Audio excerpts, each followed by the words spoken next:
जय गुरु जी, जय गुरु जी, जय गुरु जी, जय गुरु जी. Good morning everyone from America and very warm welcome to all the fellow devotees, fellow readers and the seekers and the divine companions in this divine journey of Yogi Kathamrit. All right.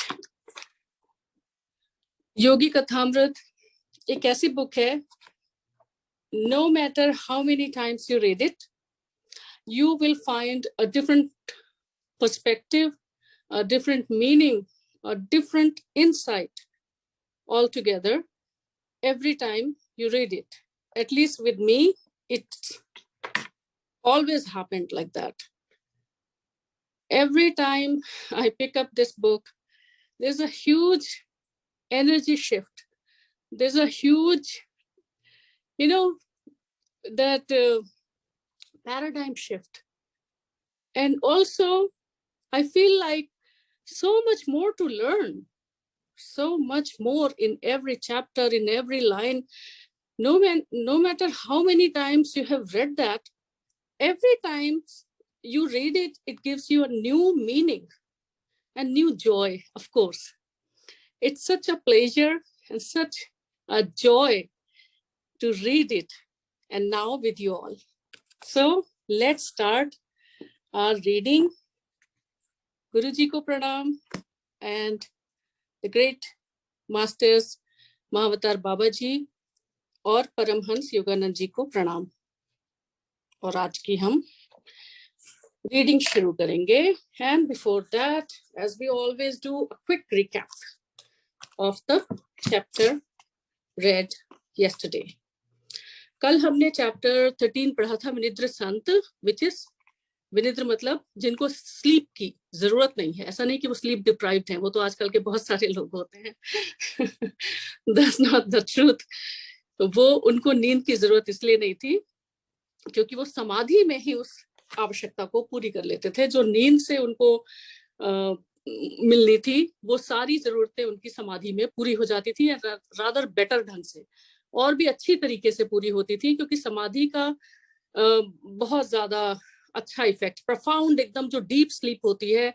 Actually if we study the brain, specially of the newborns, जो newborns होते हैं उनके brain पे study की गई easy करके, तो उनका स्लीप पैटर्न जो देखा गया, तो यूजुअली हमारे ब्रेन में जो alpha, beta and theta waves होते हैं, उनके ब्रेन में थीटा वेव्स का सबसे हाई फ्रिक्वेंसी होता है, बिकॉज उनकी स्लीप बहुत डीप होती है.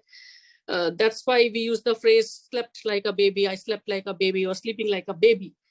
तो ये जो समाधि की अवस्था है, इसमें ऑलमोस्ट वैसा ही ब्रेन में वेव्स का पैटर्न हो जाता है. बट एनीवे, अभी हम आज के चैप्टर में एनीवे से और भी ज्यादा पढ़ेंगे अबाउट समाधि. कल हमने थोड़ा सा फिजियोलॉजिकल जो समाधि के बेनिफिट्स हैं उसके बारे में, I gave the example of the hibernation of a frog. उसके जैसे उसमें चेंजेस होते हैं, उस तरह का समाधि में फिजियोलॉजिकल चेंजेस के बारे में बात की थी. Also this book is more than learning, it's about living.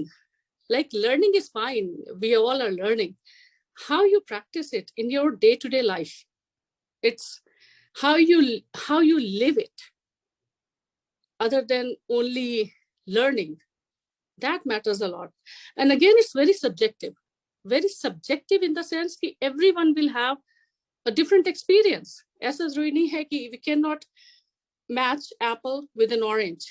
तो ऐसा जरूरी नहीं है कि जो मुझे एक्सपीरियंस हो रहा है वो सबको हो रहा हो, और अदर वे राउंड. तो जिसको जैसी अनुभूति हो रही है वो उसके लिए बेस्ट है. तो डोंट कंपेयर कि किसी और को ऐसे महसूस हो रहा है तो मुझे क्यों नहीं हो रहा है.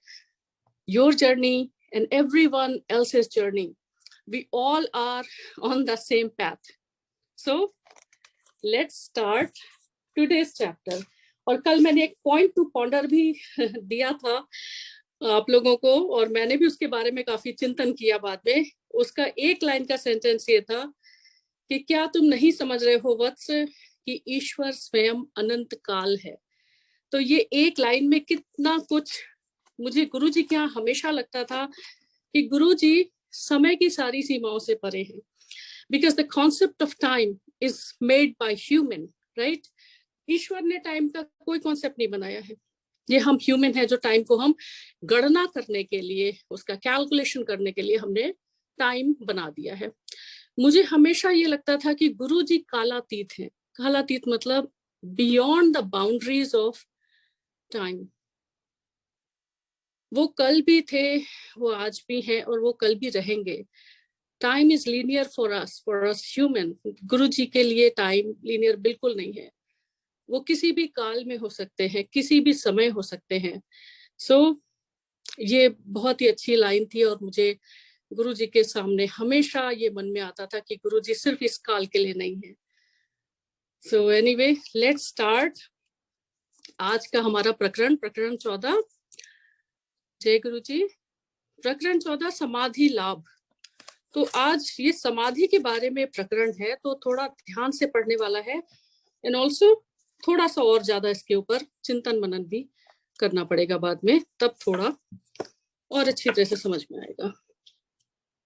जय गुरुजी। मैं आ गया हूँ गुरुजी। मेरा लज्जित चेहरा मेरे मनोभावों को अधिक स्पष्टता से व्यक्त कर रहा था। चलो रसोई घर में चलकर खाने के लिए कुछ देखते हैं। श्री युक्तेश्वर जी का बर्ताव इतना सहज था मानो हम कुछ दिनों के लिए नहीं बल्कि कुछ घंटों के लिए ही अलग रहे हों। गुरुदेव, मेरे द्वारा आश्रम के कर्तव्यों को अचानक छोड़कर चले जाने से आपको अवश्य निराशा हुई होगी। मुझे तो लगा था कि आप मुझ पर क्रोधित होंगे। नहीं, बिल्कुल नहीं। क्रोध केवल इच्छा के अवरोध से उत्पन्न होता है। मैं कभी दूसरों से कोई अपेक्षा नहीं रखता, इसलिए उनका कोई भी कार्य मेरी इच्छाओं के विपरीत नहीं हो सकता। मैं अपने किसी स्वार्थ के लिए तुम्हारा उपयोग कभी नहीं करता। मैं तो केवल तुम्हारे सच्चे सुख में ही खुश हूँ। गुरुदेव, दिव्य प्रेम के बारे में मैंने केवल सुना ही था और कुछ धुंधली सी कल्पना कर सकता था, परंतु आज आपके देवता स्वरूप उदाहरण में मैं उसका प्रत्यक्ष दर्शन कर रहा हूँ।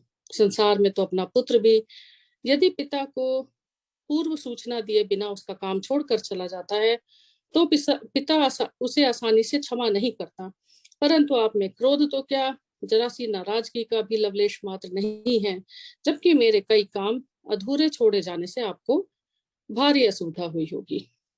हम दोनों ने एक दूसरे की आंखों में देखा। दोनों के ही नेत्रों में अश्रु भर आए थे। आनंद की एक लहर ने मुझे निमग्न कर दिया। मुझे यह बोध हो रहा था कि मेरे गुरु के रूप में साक्षात भगवान मेरे हृदय के प्रेम की सीमित उत्कंठाओं को विराट प्रेम में विस्तारित कर रहे थे। कुछ दिन बीत जाने के बाद एक दिन सुबह मैं गुरुदेव के खाली बैठक कक्ष में गया। वहां ध्यान करने का मेरा विचार था, परंतु मेरा अवज्ञाकारी मन इस प्रशंसनीय उद्देश्य में सहयोग देने के लिए तैयार नहीं था। विचार ऐसे बिखर रहे थे जैसे किसी शिकारी के आते ही पक्षी बिखर जाते हैं। कितने स्कैटर्ड थॉट्स। कभी कभी ऐसा होता है ना कि सत्संग में भी हम बैठते हैं, शब्द वाणी चल रही है और मन में इतने विचार भरे हुए हैं कि शब्द वाणी तो ऊपर ऊपर से सुन रहे हैं और अंदर विचारों का पूरा विस्फोट हो रहा है। पहले गुरुजी के यहाँ जाते थे, लेकिन गुरुजी के यहाँ कभी ऐसा नहीं लगता था, क्योंकि गुरुजी के यहाँ उनकी जो प्रेजेंस थी वो इतनी डिवाइन होती थी कि आप विचार शून्य जाते ही हो जाते थे। वहां मुझे कभी नहीं याद है कि मैंने कभी ऐसा फील किया हो कि मेरे अंदर बहुत सारे विचार चल रहे हैं। मुकुंद, दूर की एक बालकनी से श्री युक्तेश्वर जी की आवाज आई। मेरे विचार जितने विद्रोही थे उतना ही विद्रोही अब मैं भी बन गया। गुरुदेव सदा मुझे ध्यान करने को कहते हैं। मैं अपने आप से बड़बड़ाया। उन्हें मालूम है कि मैं यहाँ किस लिए आया हूँ, अब उन्हें मेरे प्रयास में बाधा नहीं डालनी चाहिए। उन्होंने फिर मुझे बुलाया। मैं चुप ही बैठा रहा। तीसरी बार जब उन्होंने फिर पुकारा तो उनके स्वर में कठोरता आ गई थी। मैं ध्यान कर रहा हूँ गुरुजी, मैं विरोध में चिल्लाया। मैं जानता हूँ तुम कैसा ध्यान कर रहे हो, मेरे गुरु ने उधर से कहा, आंधी में उड़ रहे पत्तों के समान मन से यहाँ मेरे पास आओ। तो उनकी मेंटल स्टेट का तो उनके गुरु को पता था। प्रयत्न में विफल रहने और भेद खुल जाने पर मैं खिन्न मन से चुपचाप उनके पास जाकर खड़ा हो गया। नादान बच्चे, तुम्हें जो चाहिए वह पर्वत तुम्हें नहीं दे सके। गुरुदेव स्नेह भरे सांत्वना देते स्वर में बोल रहे थे। उनकी शांत दृष्टि अथाह बन गई थी। तुम्हारे हृदय की लालसा अवश्य पूरी होगी। श्री युक्तेश्वर जी कदाचित ही कभी गूढ़ भाषा में बोलते थे।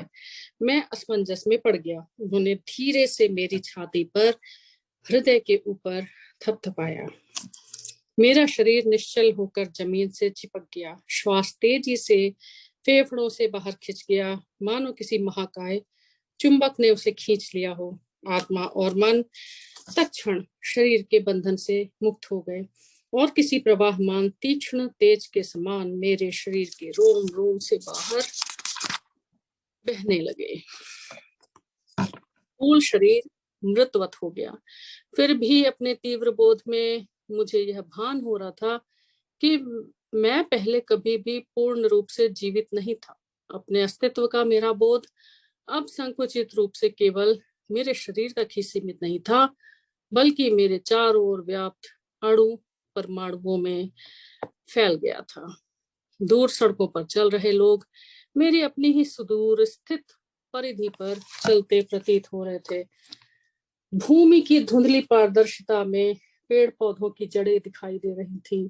उनके अंदर चल रहे रस प्रवाह का भी मैं स्पष्ट अवलोकन कर रहा था। आसपास का पूरा क्षेत्र मेरे सामने अनावृत हो गया था। केवल सामने देख पाने वाली मेरी साधारण दृष्टि, जो अब चतुर्दिग्दर्शी विशाल मंडलाकार दृष्टि में परिवर्तित हो गई थी, जो सर्वदर्शी भी थी, अपने मस्तक के पीछे से मैं राय घाट लेन में दूर चलते फिरते लोगों को देख रहा था और एक श्वेत गाय को भी मैंने वहां देखा, जो धीरे धीरे आश्रम की ओर आ रही थी। जब वह आश्रम के खुले द्वार पर पहुंच गई तो मैंने उसे ऐसे देखा मानो अपनी दो स्थूल आंखों से देखा हूं। जब वह आश्रम के अहाते की दीवार के पीछे चली गई तब भी मैं उसे स्पष्ट देख रहा था।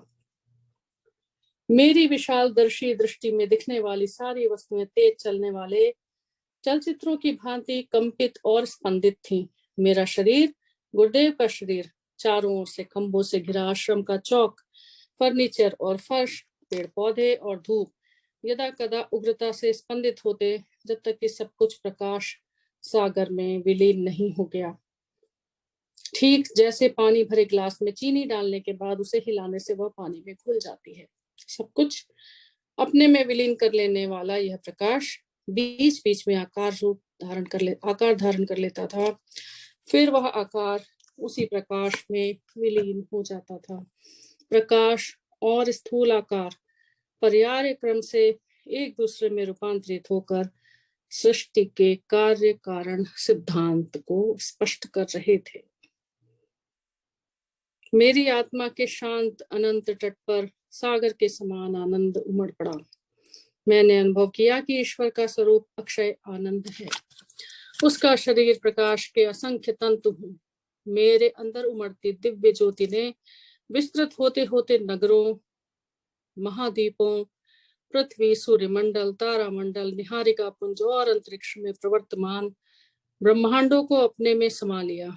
रात में दूर से दिखाई पड़ने वाले प्रकाशमय शहर की भांति समस्त ब्रह्मांड मेरे अस्तित्व की अनंतता में जगमगा रहा था। ब्रह्मांड के स्पष्ट रेखांकित परिधि के परे चमकने वाला तीव्र प्रकाश उसके दूरतम किनारों तक पहुंचते पहुंचते किंचित क्षीण सा होता जा रहा था। वहां मुझे एक स्निग्ध मृदु तेज दिखाई दे रहा था, जिसमें कभी किसी प्रकार की कोई क्षीणता नहीं आ रही थी। वह तेज अवर्णीय रूप से सूक्ष्म था। नक्षत्र पुंजों के आकार अपेक्षाकृत स्थूल प्रकाश से बने हुए थे। How beautiful! ये पूरा उनकी समाधि में जो उनको अनुभव हुआ योगानंद जी को। और सबसे पहले तो ये देखिए कि it was so easy for his गुरु युक्तेश्वर जी कि वो एक हल्के से उंगली की उन्होंने जब उनकी छाती पर थोड़ा सा ऐसे छुआ, उस स्पर्श मात्र से it was enough to transport him, Yogananda ji, into samadhi state. एक पूर्ण गुरु के लिए कितना आसानी से वो अपनी शक्तियों का प्रदर्शन ना करे वो अलग बात है, कितनी आसानी से, जैसे एक तार है बिजली का, वो सॉकेट में लगा हुआ है और एक तार पड़ा हुआ है जमीन पे जिसमें कि अभी करंट नहीं है, फिर वो तार उस वाले तार को टच कर जाए जो ऑलरेडी सॉकेट पे है, सोर्स में है, तो उसमें भी करंट आ जाएगा। एकदम इसी तरह से जो वो गुरु है, पूर्ण गुरु, उनके अंदर की ये जो समाधि की अवस्था है वो उन्होंने बहुत आसानी से योगानंद जी को भी उसी अवस्था में ला दिया। अब वो जो समाधि में अपने कितनी सुंदर उनको अनुभूतियां हो रही है, तो उन्हें एक्सपेंशन ऑफ कॉन्शियसनेस ये महसूस हो रहा है, लाइक एक्सपैंडेड कॉन्शियसनेस। लाइक हमारी जो कॉन्शियसनेस है, हम इतना लिमिटेड समझते हैं कि इस 5 सेंसेस और इस बॉडी, फ्लैश एंड बोन्स में ही है, but other than that we are a part of the universal consciousness, जो हम एक्सपैंड कर सकते हैं, लेकिन हमें करना नहीं आता और हम करना चाहते भी नहीं है। तो उन्हें इस एक्सपेंशन ऑफ कॉन्शियसनेस का पूरा अनुभव हो रहा है, जहां पे he can perceive, he can see, जो भी आसपास, इवन जो गाय तक आ रही है आश्रम की तरफ, वो तक उन्हें उस समाधि अवस्था में दिख रही है। And no wonder, that reminds me कि कैसे गुरुजी वहां बैठे बैठे दरबार में न्यूयॉर्क में क्या हो रहा है और कोई अपने घर में क्या करके आया है, एक एक घटना, एक एक बात ऐसे बता देते थे जैसे वो वहां पे खुद उपस्थित हो। तो नाउ वी आर रीडिंग कि ये जो एक्सपेंशन ऑफ कॉन्शियसनेस है, चेतना का आविर्भाव, प्रवाह, चेतना का व्यापक हो जाना, चेतना का व्यापक हो जाना, ये वो है। और ये जो तेज जिसके बारे में वो बात कर रहे हैं, ईश्वर का स्वरूप अक्षय आनंद है। तो ईश्वर का जो स्वरूप है वो अक्षय आनंद, मतलब pure bliss. This is the state of God. ये ईश्वर का स्वरूप प्योर ब्लिस ही है।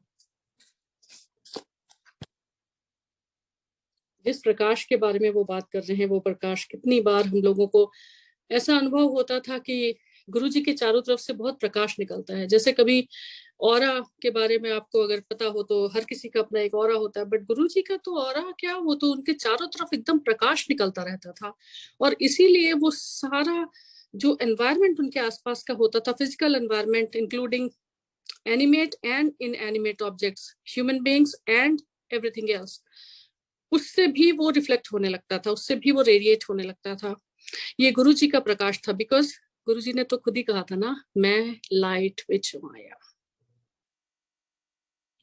How beautiful. गुरु जी ने कहा था, मैं लाइट तो आया, मैं प्रकाश से आया। उन्होंने जो एम्पायर स्टेट में शैंडिलियर लगा था उसकी तरफ इशारा करके कहा था कि मैं उत्तो आया। Oh my God. This is very, very emotional for me. Anyway, let's get back to reading. रात में शरीर के प्रकाश के असंख्य तंतु है, मेरे अंदर उमड़ती दिव्य ज्योति ने विस्तृत होते होते नगरों, महाद्वीपों, पृथ्वी, सूर्यमंडल, तारामंडल, निहारिका पुंज और अंतरिक्ष में प्रवर्तमान ब्रह्मांडों को अपने में समा लिया। रात में दूर से दिखाई पड़ने वाले प्रकाश में शहर की भांति समस्त ब्रह्मांड मेरे अस्तित्व की अनंतता में जगमगा रहा था। ब्रह्मांड की स्पष्ट रेखांकित परिधि के परे चमकने वाला तीव्र प्रकाश उसके दूरतम किनारों तक पहुंचते पहुंचते किंचित क्षीण सा होता जा रहा था। वहां मुझे एक स्निग्ध मृदु तेज दिखाई दे रहा था, जिसमें कभी किसी प्रकार की कोई छेड़ता नहीं आ रही थी। वह तेज वर्णीय रूप से सूक्ष्म था। नक्षत्र पुंजों के आकार अपेक्षाकृत स्थूल प्रकाश से बने हुए थे। इसका फुटनोट भी है। प्रकाश के सृष्टि का मूल तत्व होने का स्पष्टीकरण 30वें प्रकरण में दिया गया है। Light is the essence of this universe. एक शाश्वत उद्गम स्रोत से दिव्य किरणों का प्रसार हो रहा था और वे अवर्णीय प्रभा मंडल से दैदीप्यमान आकाश गंगाओं में रूपांतरित हो रही थी। बार बार मैंने सृजनात्मक किरणों को नक्षत्रों में और फिर विस्तृत पारदर्शक ज्वालाओं में रूपांतरित होते देखा। लयबद्ध प्रत्यावर्तन के द्वारा, मतलब वेव्स, कमिंग इन वेव्स। लयबद्ध प्रत्यावर्तन मतलब रिदमिक वेव्स। लयबद्ध प्रत्यावर्तन के द्वारा करोड़ों करोड़ों विश्व का पारदर्शक तेज में विलय हो गए और फिर वह तेज महाव्योम बन गया।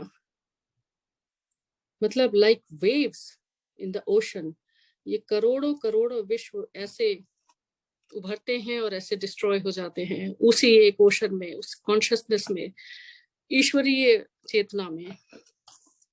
मुझे यह ज्ञान हुआ कि समस्त तेजो ब्रह्मांड का केंद्र मेरे हृदय में स्थित अंतर्ज्ञानुभूति का बिंदु है। एक प्रकाशकारी ज्योति मेरी नाभि से समस्त ब्रह्मांड के प्रत्येक भाग को प्रसारित हो रही थी।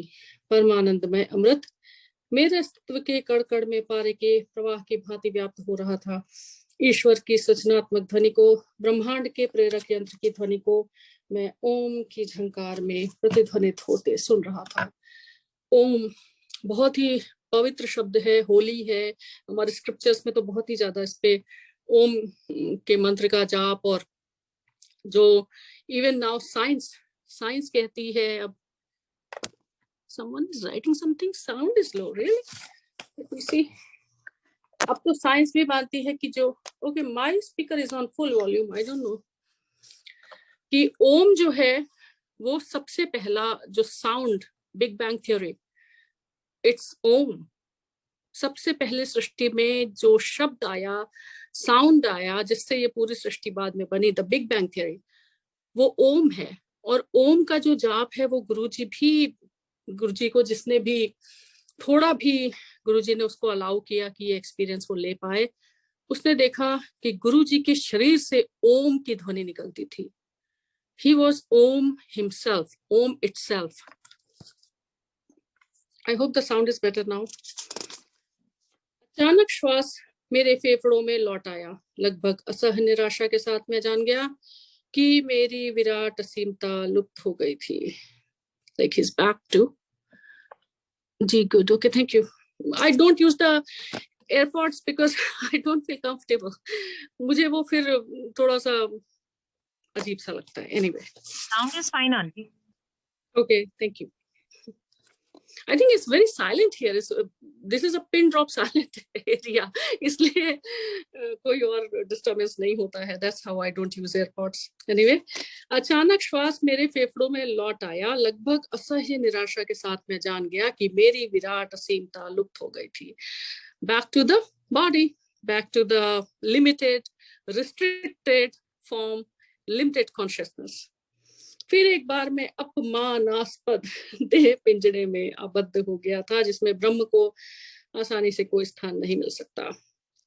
घर से भागे बालक की भांति मैं अपने विराट तेजोधाम से भाग आया था, और अपने आप को मैंने एक संकीर्ण पार्थिव देह के क्षुद्र पिंजरे में कैद कर लिया था। जो बहुत हाई बीइंग्स हैं, एलिवेटेड सोल्स हैं, और गुरुजी तो खुद ही ईश्वर हैं, तो उनके लिए इसीलिए गुरुजी ने कहा था कि इस कीचड़ में मुझे आना पड़ा तुम लोगों के लिए, नहीं तो उनको क्या जरूरत थी। उनके लिए तो ये मतलब बहुत ही, जिसको बोलते हैं ना, बिलो लेवल काम था कि वो इस धरती पे आए, ये इस धरती पे ऐसे कीचड़ में हम लोगों के साथ रहें आके। वो तो ईश्वर है। तो वैसे जो भी कोई एलिवेटेड बीइंग्स हैं, उनके लिए संसार में आना बहुत ही अच्छा काम नहीं होता है। उनको यहाँ पे आके वो सारे ह्यूमन बॉडीज के जो भी है हमारे विकार, ये वो सब उन्हें एक्सपीरियंस करने पड़ते हैं। उनको अपना जो मानव शरीर की मर्यादा है वो रखनी पड़ती है। इसीलिए यूजुअली आई एम सेइंग कि जो बहुत एलिवेटेड सोल्स होते हैं वो फिर इस संसार को जब उनका कार्य पूरा हो जाता है तो वो छोड़ भी देते हैं। और यहाँ तक कि उनके लिए तो ये एक तरह का बंधन होता है, एक जेल होती है, प्रिजन होता है, जिससे वो अपना काम बस अपना खत्म करते हैं और यहाँ से अपने वापस जो उनका असली स्वरूप है उसमें लौट जाते हैं।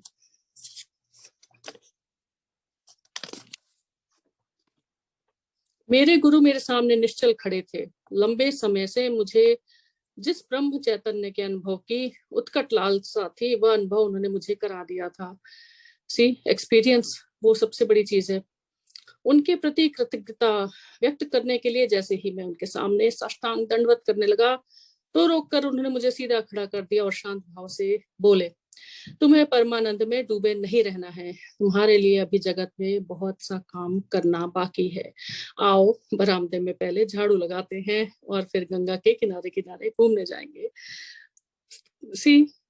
ये जरूरी नहीं है कि अगर एक बार वो ग्लिम्स मिल गई है समाधि की, व्हाट अ पैराडॉक्स, और वो मिल गया है आनंद, तो बस अब उसी में डूबे रहो और उसी के लिए पूरे समय उसमें ही लगे रहो। झाड़ू लगाना बरामदे में भी उतना ही इम्पोर्टेंट है। तो बैलेंस बना के रखना ये जरूरी है। मैं एक झाड़ू लाया। मैं जानता था कि गुरुदेव मुझे संतुलित जीवन की शिक्षा दे रहे थे।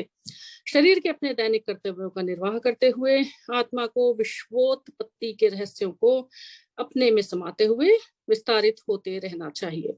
तो शरीर के जो भी डेली एक्टिविटीज है, दैनिक कर्तव्य है, उनको अपना करने दीजिए और अपने आत्मा का जो रहस्य है वो अपने में आपको पता होना चाहिए।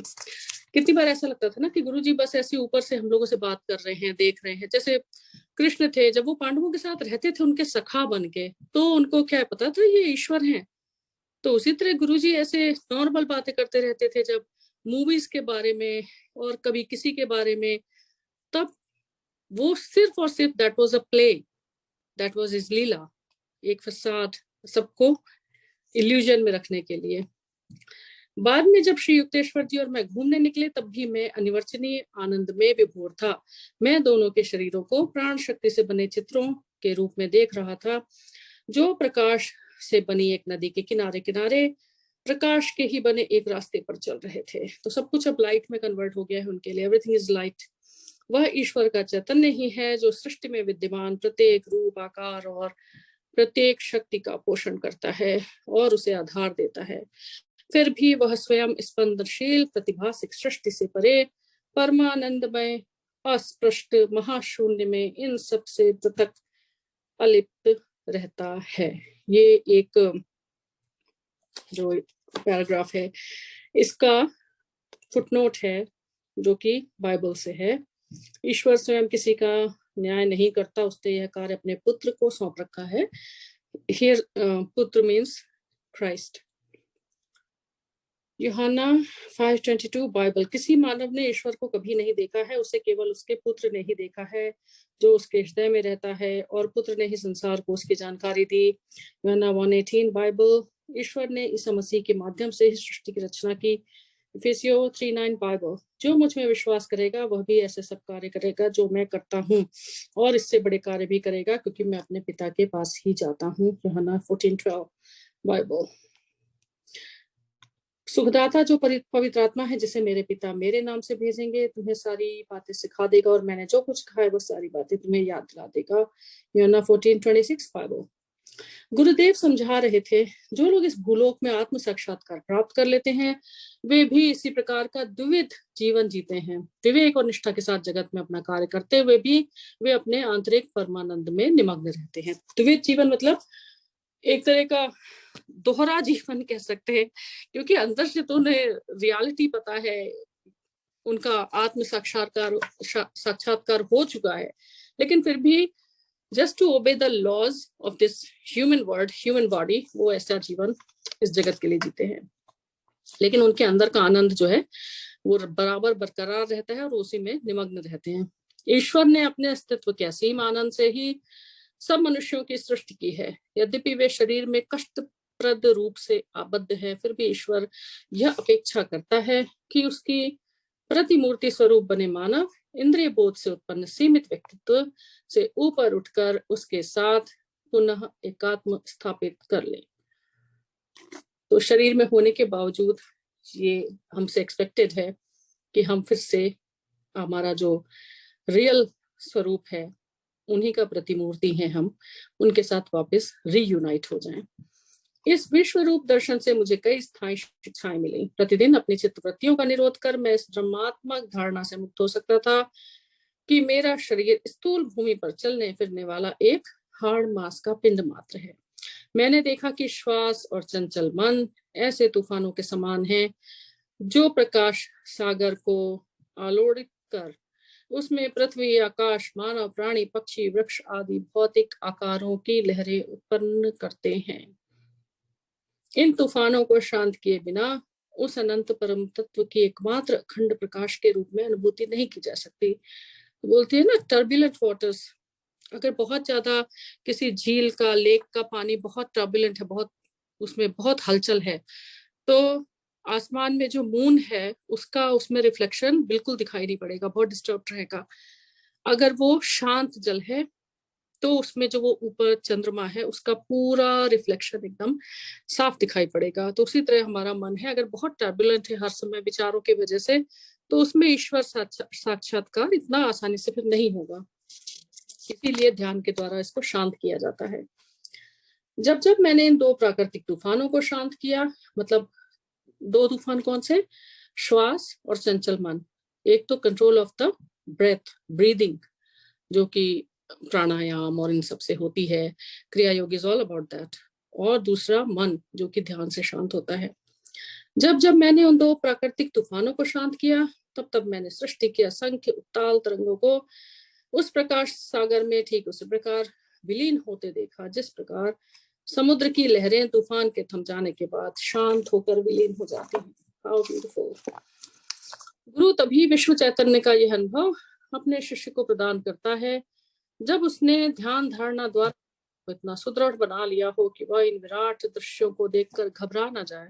इट्स वेरी इंपॉर्टेंट, क्योंकि अगर ऐसे ही किसी को इस तरह के अनुभव होने लगे तो उसको लगेगा कि कोई दिमाग में केमिकल लोचा हो गया, something is wrong with my brain और समथिंग, कि मुझे ऐसे हेलुसिनेशंस हो रहे हैं, मुझे ऐसी ऐसी चीजें दिख रही हैं। तो इसलिए अंदर से रेडीनेस होना भी बहुत जरूरी है। इसीलिए गुरुजी कभी ऐसे आसानी से नहीं किसी को ऐसे कर देते थे कि उसको बहुत दिव्य अनुभूतियां होने लगे, क्योंकि उसके लिए अंदर की रेडीनेस बहुत जरूरी है। केवल बौद्धिक इच्छा या खुले दिमाग का होना ही इसके लिए पर्याप्त नहीं है। योग साधना और भक्ति द्वारा चेतना की समुचित रूप से उन्नति द्वारा ही साधक सर्वव्यापकता के मुक्तिदायी आघात को सहन करने के योग्य बनता है। तो खाली यानी कि इच्छा है, हमारी तो बहुत इच्छा है कि हमें समाधि का अनुभव हो, हम बहुत चाहते हैं, खुले दिमाग का मतलब ब्रॉड माइंडेड है। योग साधना करनी पड़ती है, और भक्ति, ऑफ कोर्स डिवोशन, फेथ, उसके द्वारा ही इसको हम पाने के योग्य बन सकते हैं। सच्चे भक्त को यह दिव्य अनुभव अवश्य होता है। उसकी अत्यंत तीव्र लालसा ईश्वर को इस प्रकार खींचने लगती है कि ईश्वर उसका प्रतिकार नहीं कर सकता। उस चुंबकीय उत्कंठा से सृष्टिपति विराट दर्शन के रूप में साधक की चेतना की सीमा में खिंच आते हैं। नो वंडर हम सबको जो गुरुजी ने ढूंढा, गुरुजी हम सब को मिले, वो इसलिए कि कहीं ना कहीं हमारे अंदर ये भक्ति, ये इच्छा जरूर रही होगी, जो चुंबकीय तरीके से, चुंबकीय उत्कंठा मतलब मैग्नेटिक पुल, उसकी तरह से उन्होंने गुरुजी को हमारे पास आने के लिए एक तरह से मजबूर ही कर दिया, क्योंकि अदरवाइज तो और कोई रीजन था नहीं। कई वर्षों बाद मैंने समाधि नाम से एक निम्नलिखित कविता लिखी, जिसमें मैंने समाधि की महिमा की एक झांकी प्रस्तुत करने का प्रयास किया था। ये कविता बहुत सुंदर है, मैं इसको एक बार में पढ़ूंगी और उसके बाद में डिस्कस करेंगे कल। परमहंस योगानंद जी ने यह कविता अंग्रेजी में लिखी थी, यहाँ पर इसका अनुवाद दिया जा रहा है। ये कविता पढ़ते हैं। अदृश्य हो गए प्रकाश और छाया के पर्दे सारे, दुख का लवलेश भी कहीं नहीं रहा, मिट गए क्षण भंगुर सुखों के बोध सारे, नष्ट हो गई इंद्रियों की धुंधली मृग मरीचिका, प्रेम घृणा स्वास्थ्य रोग जन्म मृत्यु द्वैत के पर्दे पर खेलती ये सारी मिथ्या परछाइयां लुप्त हो गई। माया का तूफान थम गया गहन अंतर्ज्ञान की जादुई छड़ी से, वर्तमान भूत भविष्य कुछ भी नहीं रहा अब मेरे लिए, अब तो केवल मैं ही मैं हूँ, सदा सर्वदा फैलता सब में सब ओर, ग्रह तारे निहारिका पुंज पृथ्वी महाप्रलय के ज्वालामुखियों के विस्फोट, सृष्टि की ढलाई की धधकती भट्टी, नीरव किरणों के हिमनद, ज्वलंत विद्युत अणुओं की बाढ़, अतीत में हुए वर्तमान में जी रहे भविष्य में होने वाले सब मनुष्यों के विचार, घास तक का प्रत्येक पत्ता, मैं स्वयं, समस्त मानव जाति, सृष्टि का प्रत्येक कण, काम क्रोध लोभ अच्छा बुरा मोक्ष मुक्ति, इन सब को मैंने निगल लिया और ये सब मेरे एकमात्र विराट अस्तित्व के रुधिर का महासागर बन गए। भीतर ही भीतर सुलगते आनंद ने जो ध्यान में प्रायः सुलग उठता, मेरे अश्रुपूर्ण नेत्रों को रुद्ध कर दिया और भड़क उठा परमानंद के शोलों के रूप में और स्वाहा कर लिया मेरे अश्रुओं को, मेरे शरीर को, मेरे संपूर्ण अस्तित्व को। ब्रह्म मुझ में समा गया, मैं ब्रह्म में समा गया, ज्ञान ज्ञाता ज्ञेय सब एक हो गए, शांत अखंड रोमांच, सदा के लिए जीती जागती नित्य नवीन शांति, समस्त आशा और कल्पनाओं से परे आनंद देने वाला समाधि का परमानंद। नहीं यह कोई अचेत अवस्था या मानसिक बेहोशी जिसमें से स्वेच्छा से लौटा ना जा सके, बल्कि समाधि तो मेरी चेतना के विस्तार को मर्त्य देह की सीमाओं से परे ले जाती है, अनंतता की दूरतम परिधि तक, जहां ब्रह्म सागर बना मैं अपने छोटे से अहम रूप को अपने में ही तैरता देखता हूँ। अणुओं की सरसराहट सुनाई देती है। निस्तेज पृथ्वी, पहाड़, पर्वत, घाटियां पल भर में सब गलकर तरल बन गए। सागर प्रवाह निहारिकाओं की धुंध में बदल गए। इस धुंध पर प्रणव की फुंकार आई और उसने उस धुंध के तुषारों पर छाए पर्दे उठा दिए। ज्योतिर्मय अणु परमाणुओं के सागर, महासागर दृष्टि के सामने अनावृत हो गए, जब तक ओम के ब्रह्मनाद से सब स्थूल तर आलोक आखिर सर्वव्याप्त परमानंद की शाश्वत किरणों में विलीन न हो गए। आनंद से मैं आया था, आनंद के लिए मैं जीता हूँ। पवित्र आनंद में मैं विलीन हो जाता हूँ। मन का सागर बना मैं सृष्टि की सारी तरंगों को पीता हूँ। उठ गए चार पर्दे, जड़ तरल वायु एवं प्रकाश के कण कण में विद्यमान मैं अपने विराट स्वरूप में विलीन होता हूँ। चली गई सदा के लिए मर्त्य स्मृति की अस्थिर फरफराती परछाइयां। निरब्र है मेरे मन का आकाश अब, नीचे ऊपर आगे पीछे। अनंतता और मैं एक रूप बनी, एक ही किरण है अब। हंसी का एक नन्हा सा बुलबुला मैं अब बन गया हूँ सागर हर्षोल्लास का स्वयं।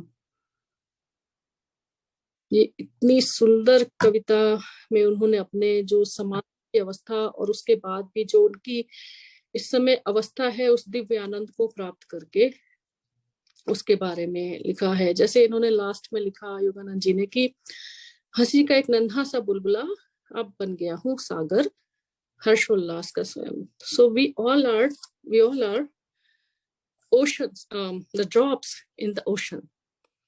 हम सब उस महासागर की बूंदे हैं, और जब बूंद को ये पता चल जाए कि वो स्वयं महासागर है, उसके अंदर ही वो पूरा महासागर है, वो उसी का एक हिस्सा है, तो उसको कैसा महसूस होगा, वही यहाँ पे योगानंद जी कह रहे हैं और उनको वैसा ही महसूस हो रहा है। Drops in the ocean, we all are. Shri Yukteshwar ji ने मुझे यह दिव्य आनंद पूर्ण अनुभव अपनी इच्छा अनुसार जब चाहे प्राप्त करने का, और जिनके अंतर्ज्ञान प्रणाली पर्याप्त रूप से विकसित हो गई हो ऐसे लोगों को भी इसे प्रदान करने का तरीका सिखाया। तो it was now at his will, जब चाहे वो इस आनंद को ले सकते थे। इस प्रथम अनुभव के बाद कई महीने तक मैं इस परमानंदमय एकात्मता की अवस्था में तल्लीन रहा, मतलब यूनाइटेड विद ब्लिस। और प्रतिदिन यह बात मेरी समझ में आती रही कि उपनिषदों में ईश्वर को रस स्वरूप, रसो वे सह, तैत्तरीयोपनिषद में यह है 2:7 पे, क्यों कहा गया है। परंतु एक दिन सुबह में एक समस्या लेकर गुरुदेव के पास गया। तो रस का मतलब यहाँ पे सिर्फ वर्डली प्लेजर्स नहीं है। रस का मतलब ये नहीं है कि खाली जो सिंपल वर्डली प्लेजर्स होते हैं। रस मतलब कि संपूर्ण आनंद, और संपूर्ण आनंद क्या है, सिर्फ ईश्वर है। तो इसीलिए गुरुजी भी हमेशा कभी भी हम लोग को मना नहीं करते रसिक वैरागी बनो, ये गुरुजी ने कहा। तो रस मतलब सृष्टि में जो कुछ भी है आप उसका रस ले सकते हैं, उसमें कोई भी नुकसान नहीं है, until unless you know कि who is enjoying that। अपने रियल स्वरूप को मत भूलो, ये नहीं कि सिर्फ उन रसों में ही उलझे रह जाओ। मैं जानना चाहता हूँ गुरुदेव, मुझे ईश्वर प्राप्ति कब होगी? तुम्हें ईश्वर प्राप्ति हो चुकी है। जी नहीं गुरुदेव, मुझे तो ऐसा नहीं लगता। मेरे गुरु मुस्कुरा रहे थे। मुझे विश्वास है कि तुम सृष्टि के किसी जीवाणु रहित साफ सुथरे कोने में सिंहासन पर विराजमान किसी पूजनीय व्यक्ति को ईश्वर नहीं मान रहे हो। तथापि मैं ये भी देख रहा हूँ कि तुम्हारी ऐसी कल्पना है कि चमत्कारी शक्तियों का किसी के पास होना ही इस बात का प्रमाण है कि उसने ईश्वर को प्राप्त कर लिया है। नहीं, ऐसा नहीं है। किसी को पूरे ब्रह्मांड को नियंत्रित करने की शक्ति मिल सकती है, परंतु फिर भी ईश्वर उसकी पहुंच से दूर रह सकता है। आध्यात्मिक उन्नति को बाह्य शक्तियों के प्रदर्शन से नहीं मापा जा सकता, बल्कि उसका मापदंड केवल यह है कि ध्यान में वह आनंद की कितनी गहराई में उतरता है।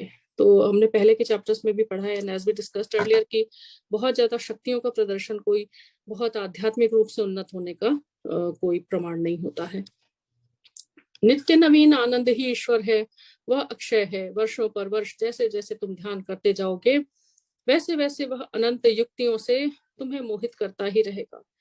तुम्हारे जैसे भक्त जिन्हें ईश्वर का मार्ग मिल जाता है, स्वप्न में भी कभी ईश्वर के स्थान पर दूसरे किसी सुख की प्राप्ति की कल्पना नहीं कर सकते।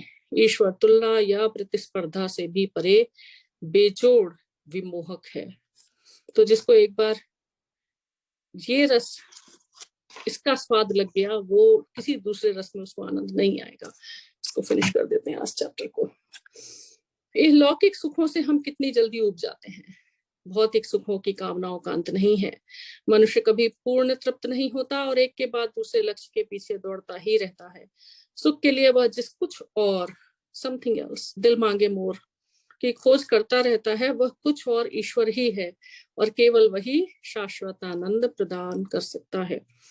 बाह्य इच्छाएं हमें अभ्यंतर के स्वर्ग से बाहर खींच लाती हैं। एक्सट्रोवर्ट होने से यही होता है कि आपके अंदर की जो आनंद की अवस्था है वो बाहर, जैसे एक घड़े में कुछ भरा हुआ है लिक्विड, उसमें जितने छेद होंगे वो उतना ही बाहर निकलता रहेगा और घड़ा खाली हो जाएगा।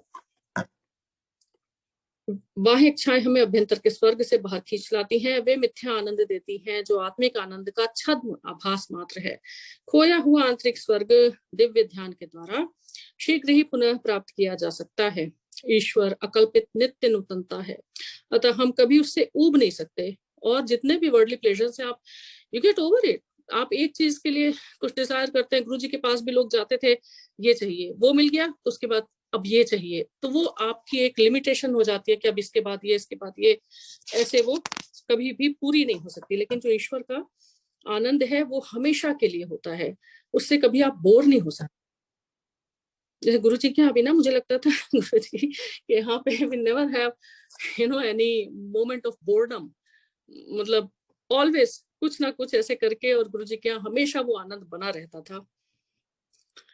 अतः हम कभी उससे ऊब नहीं सकते। जो परमानंद अनंत काल तक सदा के लिए आह्लादक विविधताओं से भरा हो, उससे क्या कभी किसी का मन भर सकता है। अब मेरी समझ में आया गुरुदेव कि संतों ने ईश्वर को अगाध क्यों कहा है, मतलब लिमिटलेस, बाउंड्रीलेस। अमर जीवन भी ईश्वर को समझने के लिए पर्याप्त नहीं है। क्या सच है, किंतु वह निकट संबंधी और प्रियजन भी है। जब क्रिया योग द्वारा मन इंद्रिय जन्य विकारों से रहित हो जाता है, तब ध्यान ईश्वर का दोहरा प्रमाण प्रस्तुत कर देता है। नित्य नवीन आनंद उसके अस्तित्व का प्रमाण है, जो हमारे प्रत्येक अणु को भी उसकी प्रतीति करा देता है। और ध्यान में हमारी प्रत्येक समस्या के लिए ईश्वर का तत्क्षण मार्गदर्शन, उसका समुचित प्रत्युत्तर भी मिलता है। So as I said, there was never a dull moment with Guruji, and there still is no dull moment with Guruji. Guruji always keeps you very entertained, I would say. और हमेशा उनके बारे में और जानने के, तभी तो हम सत्संग पे सत्संग सुनते जाते हैं, फिर भी लगता है और गुरुजी के बारे में और सुने और पढ़े। गुरुजी, आपने मेरी समस्या का निराकरण कर दिया। मैं कृतज्ञता पूर्वक मुस्कुराया। अब मैं यह जान गया हूं कि मैंने ईश्वर को पा लिया है, क्योंकि जब कभी कार्यशीलता के बीच ध्यान का आनंद मेरे सुप्त मन में लौट आता है, तब प्रत्येक कार्य में, यहाँ तक कि उससे संबंधित छोटी से छोटी बात में भी सही दिशा अपनाने का सूक्ष्म मार्गदर्शन मुझे मिलता रहता है। ईश्वर की इच्छा का गान कैसे किया जाता है, यह जब तक हमें पता नहीं चलता, तब तक मानव जीवन दुखों से ग्रस्त रहता है। उसकी इच्छा की सही दिशा भी प्रायः अहम मन्य बुद्धि के लिए चकरा देने वाली होती है। गुरुदेव ने कहा, केवल ईश्वर ही अचूक मार्गदर्शन देता है, आखिर वह नहीं तो और कौन सृष्टि का भार वहन कर रहा है। So beautiful. तो ये जो आपकी इनर गाइडेंस है, छोटा सा एग्जांपल, इवन हमें क्या खरीदना है, हम हर बार गुरुजी से जाके थोड़ी पूछेंगे कि हमें कौन सा फोन लेना है, हमें क्या लेना है, लेकिन अगर आपके अंदर वो गाइडेंस है गुरुजी की, जो कि है, हम सब में है, तो अपने आप वो गाइडेंस आपको वही करने के लिए प्रेरित करेगी जो आपके लिए सही है। और ये रस की चर्चा बहुत बहुत ही सुंदर है, इसके बारे में कल हम और बात करेंगे। छोटा सा मुझे याद आता है, जब गुरुजी के यहाँ पे शब्द चलते थे, तो जैसे मैं कहती हूँ ना, एक लाइन कोई ऐसी होती है जो आपकी आत्मा में उतर जाती है। तो मेरी आत्मा में एक लाइन उतरी हुई है उस शब्द की, बिन रस चाखे फुट गई सगली, और वो इतनी गहरी उतरी हुई है कि मैं क्या बताऊं। मुझे लगता है कि बिन रस चाखे मतलब उनका साक्षात्कार किए बिना, उनको जाने बिना, गुरुजी, अगर हम इस शरीर को, ये जो बॉडी है, ह्यूमन बॉडी है, इसको वेस्ट हो जाने दें, तो मतलब हमने रस चखा ही नहीं और ये वेस्ट भी हो गया। तो इसलिए बिना रस चखे नहीं इसको वेस्ट होने देना है, गुरुजी के नाम का, उनके परम आनंद का पूरा रस चखना है, यही गुरुजी ने कहा। So thank you everyone for joining, and कल हम पढ़ेंगे प्रकरण 15। Thank you. जय गुरुजी। Thank you, Auntie. So beautiful. Really nice. Jai Guruji. जय गुरुजी। जय गुरुजी।